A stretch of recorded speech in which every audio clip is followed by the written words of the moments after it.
ಧರ್ಮಸ್ಥಳದಲ್ಲಿ ಅಸ್ಥಿ ಪಂಜರಗಳಿಗಾಗಿ ಇವತ್ತು ಕೂಡ ಶೋಧ ಕಾರ್ಯ ನಡೆಯುತ್ತೆ. ನೇತ್ರಾವತಿ ನದಿ ತೀರದಲ್ಲಿ ನಡೆಯಲಿರುವಂತಹ ಶೋಧ ಕಾರ್ಯ. ನಿನ್ನೆ ಇಡೀ ದಿನ ಶೋಧ ಕಾರ್ಯ ನಡೆಸಿದ್ರು ಕೂಡ ಏನೂ ಸಿಕ್ಕಿಲ್ಲ. ನಿನ್ನೆ ಪ್ರಮುಖವಾಗಿ 4 ಸ್ಥಳಗಳಲ್ಲಿ ಶೋಧ ಕಾರ್ಯ ನಡೆಸಲಾಯಿತು, ಅಗೆಯಲಾಯಿತು. ಇದುವರೆಗೂ 5 ಕಡೆ, ಅಂದ್ರೆ 2 ದಿನ ಆಗಿದೆ, ಇವತ್ತು 3ನೇ ದಿನ. ಮೊದಲನೇ ದಿನ 1 ಕಡೆ ಆಗಿದ್ರು, 2ನೇ ದಿನ 4 ಕಡೆ ಆಗಿದ್ದಾರೆ, ಒಟ್ಟು 5 ಕಡೆ ಆಗಿದ್ರು ಕೂಡ ಏನೂ ಸಿಕ್ಕಿಲ್ಲ.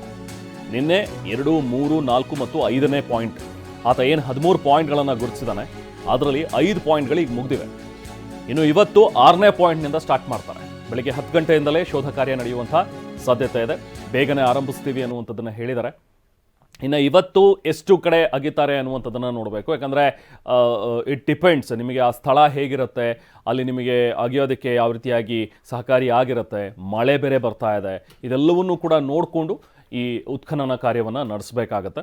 ಸೊ ಹಾಗಾಗಿ ಈಗ 6ರಿಂದ 6, 7, 8 ಅಥವಾ 9 ಇವತ್ತು ಕೂಡ 4 ಜಾಗಗಳಲ್ಲಿ ಅಗಿಯುವಂಥ ಒಂದು ಕಾರ್ಯ ಆಗಲೂಬಹುದು. ಅದು ಡಿಪೆಂಡ್ಸ್ ಒನ್ಸ್ ಅಗೇನ್. ಸೊ ಜೊತೆಗೆ ಈಗ SIT ಅಧಿಕಾರಿಗಳು ಹೇಗೆ ಪ್ಲ್ಯಾನ್ ಮಾಡ್ಕೊಂಡಿದ್ದಾರೆ ಅನ್ನುವಂಥದ್ದನ್ನು ನೋಡಬೇಕು. ಇನ್ನೇನು ಪ್ರಕ್ರಿಯೆಗಳು ಶುರುವಾಗುತ್ತೆ. ಬೆಳಗ್ಗೆ 10 ಗಂಟೆಯಿಂದ ಸ್ಟಾರ್ಟ್ ಮಾಡ್ತೀವಿ ಅನ್ನುವಂಥದ್ದನ್ನು ಹೇಳಿದ್ದಾರೆ. ಬೆಳಗ್ಗೆ 10 ಗಂಟೆಯಿಂದ ಶೋಧ ಕಾರ್ಯ ನಡೆಸೋದಕ್ಕೆ SIT ಕೂಡ ಈಗಾಗಲೇ ಎಲ್ಲ ರೀತಿಯಾದಂಥ ಸಿದ್ಧತೆಗಳನ್ನು ಮಾಡ್ಕೊಳ್ತಾ ಇದ್ದಾರೆ. ಇದ್ರ ಬೆನ್ನಲ್ಲೇ ಈಗ ಮಂಗಳೂರಿನಲ್ಲಿ ಇದ್ದಾರೆ ಪ್ರಣಬ್ ಮೊಹಾಂತಿ.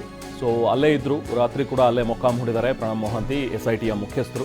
ನಿನ್ನೆ ರಾತ್ರಿ 7 ಗಂಟೆಯಿಂದ 9:30ವರೆಗೂ ಕೂಡ ಪ್ರಣಬ್ ಮೊಹಾಂತಿ ಅವರು ಮೀಟಿಂಗ್ ಮಾಡಿದ್ರು SIT ಅಧಿಕಾರಿಗಳ ಜೊತೆಗೆ. ಅಂದರೆ ಅವತ್ತಿನ ದಿನದ ಅಪ್ಡೇಟ್ಸ್ ಏನಿತ್ತು, ಏನೇನು ಆಯಿತು, ಯಾವ ಥರ ನಡೀತು ಕಾರ್ಯಾಚರಣೆ, ಸೊ ಏನು ಸಿಕ್ಕಿದೆ, ಮುಂದೆ ಹೇಗೆ ನಾವು ನಾಳೆಗೆ ಪ್ಲ್ಯಾನ್ ಮಾಡ್ಕೋಬೇಕು, ಇದೆಲ್ಲವೂ ಕೂಡ ಮೀಟಿಂಗ್. ಅಫ್ಕೋರ್ಸ್ ಇದೊಂದು ಪ್ರೊಸೀಜರ್. ಸೊ ನಿನ್ನೆ ರಾತ್ರಿ 7 ಗಂಟೆಯಿಂದ ರಾತ್ರಿ 9:30ವರೆಗೂ ಕೂಡ ಪ್ರಣಬ್ ಮೊಹಾಂತಿಯವರು ಮೀಟಿಂಗ್ ಮಾಡಿದ್ದಾರೆ. ಇವತ್ತು ಕೂಡ ಶೋಧ ನಡೆಯುವಂಥ ಸ್ಥಳಕ್ಕೆ ಬರ್ತಾರೆ.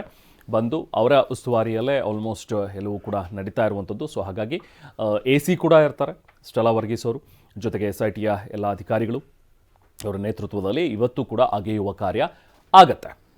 ಇನ್ನೇನು ಕೆಲವೇ ಹೊತ್ತಿನಲ್ಲಿ ಶೋಧ ಕಾರ್ಯ ಆರಂಭವಾಗುತ್ತೆ. ಇವತ್ತು ಈಗ ಕುತೂಹಲ ಇರುವಂಥದ್ದು, ಇವತ್ತು ಏನಾಗುತ್ತೆ ಶೋಧ ಕಾರ್ಯದ ಸಂದರ್ಭದಲ್ಲಿ ಅನ್ನುವಂಥದ್ದು. ಸಹಜವಾಗಿ ಎಲ್ಲರಲ್ಲೂ ಕೂಡ ಈ ಕುತೂಹಲ ಮನೆ ಮಾಡಿದೆ. ಮನೆ ಮತ್ತಷ್ಟು ಡೀಟೇಲ್ಸ್ ಪಡೆಯೋಣ. ನಾವು ಪ್ರತಿನಿಧಿ ಪೃಥ್ವಿರಾಜ್ ನಮ್ಮ ಜೊತೆಗೆ ಸಂಪರ್ಕದಲ್ಲಿದ್ದಾರೆ. ಪೃಥ್ವಿರಾಜ್, 2 ದಿನ ಆಗಿದೆ, ಇವತ್ತು 3ನೇ ದಿನ. 5 ಕಡೆ ಆಗಿದ್ರೂ ಕೂಡ ಯಾವುದೇ ರೀತಿಯಾದಂಥ ಏನೂ ಅಸ್ಥಿ ಪಂಜರಗಳು ಸಿಕ್ಕಿಲ್ಲ. ಸೊ ಇವತ್ತು 6ನೇ ಪಾಯಿಂಟಿಂದಲೇ ಶುರು ಮಾಡ್ತಾರಾ, ಅಥವಾ ಮತ್ತೇನಾದರೂ ಪ್ಲಾನಲ್ಲಿ ಚೇಂಜಸ್ ಏನಾದರೂ ಇರುವಂಥದ್ದು, ಅಥವಾ ನಿನ್ನೆ ರಾತ್ರಿ ನಡೆದಂಥ ಮೀಟಿಂಗ್ನಲ್ಲಿ ಬಂದಂಥ ಏನಾದರೂ ಇನ್ಸೈಟ್ಸ್ ಲಭ್ಯವಾಗ್ತಾ ಇದೆಯಾ? ಸೊ ಎಷ್ಟೊತ್ತಿಗೆ ಆರಂಭವಾಗ್ಬೋದು, ಏನು ಡೀಟೇಲ್ಸ್ ಇದೆ ಈಗ ಸದ್ಯಕ್ಕೆ ಪೃಥ್ವಿ?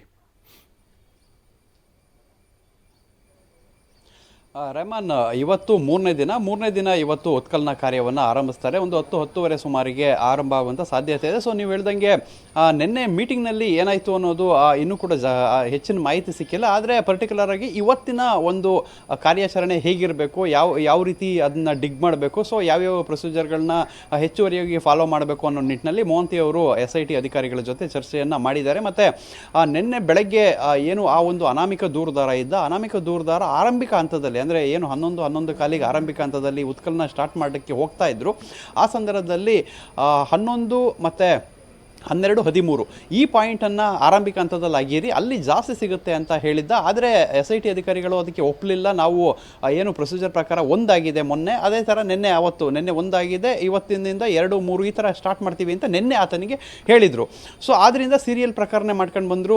ಮೊನ್ನೆ 1 ಆಗಿತ್ತು, ನಿನ್ನೆ 2, 3, 4, 5 ಆಯಿತು, ಟೋಟಲ್ 5 ಆಯಿತು. 5ರಲ್ಲೂ ಕೂಡ ಏನೂ ಸಿಕ್ಕಿಲ್ಲ. ಇವತ್ತು 6ರಿಂದನೇ ಪ್ರಾರಂಭ ಮಾಡ್ತಾರೆ. ಅಂದರೆ ನಿನ್ನೆಯ ಪ್ರಕಾರ ಪ್ರೊಸೀಜರ್ನೇ ಫಾಲೋ ಮಾಡ್ಕೊಂಡು ಹೋಗೋದಾದ್ರೆ ಇವತ್ತು 6ರಿಂದ ಸ್ಟಾರ್ಟ್ ಆಗುತ್ತೆ. ಆದರೆ ನಿನ್ನೆ ರಾತ್ರಿ ಏನಾದ್ರು ಮೀಟಿಂಗಲ್ಲಿ ಚೇಂಜಸ್ ಆಯ್ತಾ ಅಂದರೆ ಆತ ಹೇಳ್ತಾ ಇರುವಂಥದ್ದು 11, 12, 13 ಆಗಿರಿ, ಅಲ್ಲಿ ಒಂದೇ ಜಾಗದಲ್ಲಿ 7-8 ಶವಗಳನ್ನು ಕೂಡ ಹೂತಿದ್ದೀನಿ ಅನ್ನೋ ಮಾಹಿತಿಯನ್ನು ಕೊಡ್ತಾ ಇರೋದ್ರಿಂದ ಸೊ ಆತನ ಡಿಮ್ಯಾಂಡ್ ಇರುವಂಥದ್ದು ಆ ಪಾಯಿಂಟ್ಗಳು. ಆದರೆ SIT ಸೀರಿಯಲ್ ಪ್ರಕಾರನೇ ಹೋಗುತ್ತಾ ಇಲ್ಲ ಏನು ಮಾಡುತ್ತೆ ಅನ್ನೋದನ್ನು ಇವತ್ತು ನೋಡಬೇಕಾಗಿರುತ್ತೆ. ಸದ್ಯಕ್ಕೆ ಎಲ್ಲರ ಕುತೂಹಲ ಇರೋವಂಥದ್ದು ಆ ಒಂದು ಡಿಗ್ಗಿಂಗ್ ಮೇಲೆ, ಅಂದರೆ ಏನಾದರೂ ಸಿಗುತ್ತಾ ಅಸ್ಥಿ ಪಂಜರಗಳು, ಕಳೆ ಬರಹಗಳು, ಯಾಕೆಂತ ಹೇಳಿದರೆ ಆತ 100 ಶವಗಳನ್ನು ಹೂತಾಕಿದ್ದೀನಿ ಅಂತ ಹೇಳಿ ಮತ್ತೆ ಪರ್ಟಿಕ್ಯುಲರ್ ಆಗಿ ಆತನೇ ತೋರಿಸಿದಂತಹ ಸ್ಥಳಗಳನ್ನು ಪಾಯಿಂಟ್ ಮಾಡಿರುವಂಥದ್ದು. ಸೊ ಅದಕ್ಕೋಸ್ಕರ ಇದು ಕುತೂಹಲಕ್ಕೆ ಕಾರಣ ಆಗಿರುವಂಥದ್ದು. ಇಡೀ ಕರ್ನಾಟಕದ ಕಣ್ಣು ಈ ಕಡೆ ಇರುವಂಥದ್ದು. ಯಾಕೆಂತ ಹೇಳಿದರೆ ಅಲ್ಲಿ ಏನು ಸಿಗುತ್ತೆ, ಏನು ಸಿಗಲ್ಲ ಅನ್ನೋದ್ರ ಮೇಲೆ ಸಾಕಷ್ಟು ವಿಚಾರ ಚರ್ಚೆ ಆಗುತ್ತೆ. ಆದ್ದರಿಂದ ಈಗ ಏನು ಪ್ರಣಬ್ ಮೊಹಾಂತಿ ಕೂಡ ಸ್ವತಃ SIT ಮುಖ್ಯಸ್ಥರೇ ನಿನ್ನೆ 7:30ಯಿಂದ 9 ಗಂಟೆವರೆಗೂ ಬೆಳ್ತಂಗಡಿ SIT ಕಚೇರಿಯಲ್ಲಿ